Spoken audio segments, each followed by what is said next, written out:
Kendaraan listrik menjadi alat transportasi utama bagi peserta KTT G20 mulai tanggal 13 hingga 16 November 2022. Kendaraan listrik digunakan sebagai dukungan bagi penerapan teknologi berkelanjutan yang ramah lingkungan.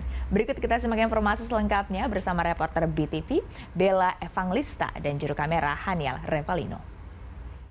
Pemirsa BTV, saat ini saya masih melaporkan dari Nusa Dua Bali terkait dengan diselenggarakannya konferensi tingkat tinggi atau KTT G20. Nah, salah satu tentunya hal yang menjadi fokus dari pergelaran ini atau perhelatan konferensi tingkat tinggi ini adalah terkait dengan transportasi dan juga mobilitas seluruh para peserta. Nah, untuk Anda ketahui, pemirsa BTV, memang selain dari kendaraan listrik dan juga kendaraan yang memiliki stiker khusus dari penyelenggara, kendaraan lain tidak diperbolehkan untuk masuk kawasan G20 ini. Dan saat ini di samping saya seperti yang dapat Anda saksikan, ini ada sebuah bis listrik, di mana bis listrik ini merupakan salah satu kendaraan transportasi yang dapat digunakan oleh para peserta G20 untuk beraktivitas seperti itu ya, atau untuk melakukan pergerakan selama berada di kawasan Nusa Dua Bali. Saya akan mengajak Anda untuk melihat langsung ke dalam kira-kira bagaimana fasilitas dari mobil listrik ini. Oke, dan ini sekalian juga pemirsa BTV, sudah ada supir dari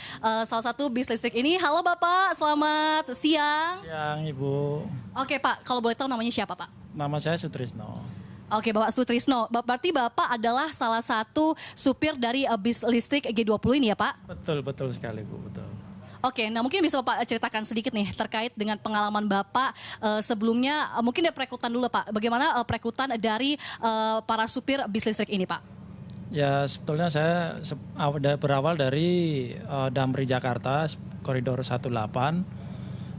Sementara saya ditugaskan di Bali. Nah ini ada acara event KTT G20, saya diikut sertakan gitu.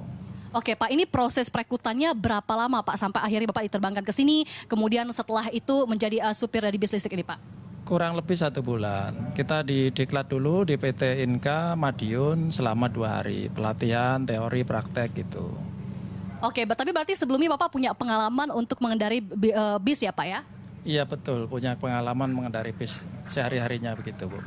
Oke, nah kira-kira bisa nggak sih Pak Sutrisno jelaskan kepada saya dan juga pemirsa BTV di rumah, kira-kira ada perbedaan khusus nggak Pak selama menggunakan bis yang konvensional atau bis biasa dengan bis listrik ini Pak? Ya yang pasti lebih nyaman pakai bus listrik ya. Salah satunya Matic, udah gitu udah nggak ada suara. Ya gitu lebih enak bis listrik. Oke, tapi kalau misalnya untuk pengendaraannya sendiri, misalnya seperti jadi lebih tidak ribut ya Pak ya kalau tidak salah. Kemudian mungkin dari handle-nya adakah perbedaan spesifik Pak? Ya perbedaannya ya paling ya nggak begitu banyak sih Pak. Tapi kita namanya supir ya sudah tahulah maksudnya untuk masalah itunya gitu. Oke, tapi kalau misalnya untuk pengisian ini nih Pak, bahan bakar listriknya sendiri di daerah Nusa Dua ini sulit nggak sih menemukannya? Sementara kita biasa ngecasnya di Pertamina dekat lampu merah Nusa Dua ada, sama di Benoa. Di Benoa itu sudah ada beberapa charging gitu, jadi nggak terlalu sulit. Dan untuk memakan waktu biasanya 1% tuh kurang lebih 2 menit gitu Pak. Oke baik, terima kasih Pak Sutrisno atas wawancaranya bersama dengan BTV. Saya boleh izin ya Pak ya untuk lihat-lihat ke dalam sedikit.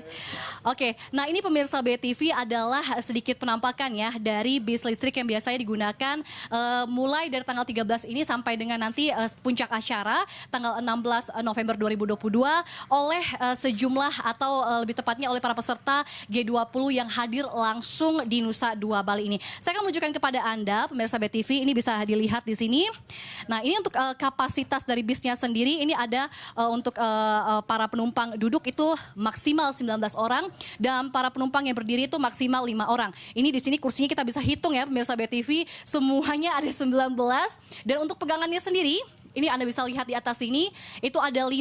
Dan tadi memang kami juga sudah mencoba untuk menaiki bis listrik ini dan memang di setiap pemberhentian pemirsa BTV itu dihitung atau dicek secara berkala apakah benar penumpangnya maksimal 19 orang dan yang berdiri itu 5 orang. Dan ini akan saya tunjukkan juga selain ada tempat duduk. Di sini juga ada sejumlah alat keamanan. Ini kita bisa lihat di sini ada APAR. Kemudian ini juga ada sedikit perlengkapan ya seperti oli dan lain sebagainya. Dan di atas ini juga full AC, teman-teman BTV. Dan ini juga ada CCTV yang langsung mengarahkan ke dalam ruangan atau koridor bis ini. Dan selain itu juga saya melihat di sini ada tempat pemecah kaca seperti itu ya. Seandainya penumpang atau bis ini sedang berada dalam kondisi emergensi. Kemudian juga kalau tidak salah, nah ini dia. Ini ada first aid box juga yang disediakan untuk para penumpang mungkin yang membutuhkan obat-obatan seperti itu ya. Dan selain bis listrik pemirsa BTV, ada juga kendaraan untuk delegasi yang disediakan dan juga tadi kami sempat melihat ada penyediaan dari kendaraan roda 2 atau motor listrik di luar atau di sekitar kawasan Nusa Dua Bali ini. Dan kita akan keluar sendiri, saya akan menunjukkan kepada Anda penampakan dari luar bis listrik ini. Pak, izin ya Pak ya, kita turun ke bawah. Oke, baik pemirsa BTV, ini kita bisa lihat sedikit penampakan dari luar bis listrik ini seperti ini. Ya, dan untuk operasionalnya sendiri memang tadi kami juga sudah mewawancarai sedikit terkait dengan operasional bis ini. Memang bis ini mulai beroperasi sekitar pukul 6 pagi hingga maksimal pukul 8 malam. Dan demikianlah pemirsa BTV sedikit liputan kami terkait dengan kendaraan listrik. Dalam hal ini adalah bis listrik yang digunakan oleh para peserta G20 untuk melakukan pergerakan selama mengikuti kegiatan G20 ini. Demikian pemirsa BTV, saya Evangelista Hanil Revelino melaporkan.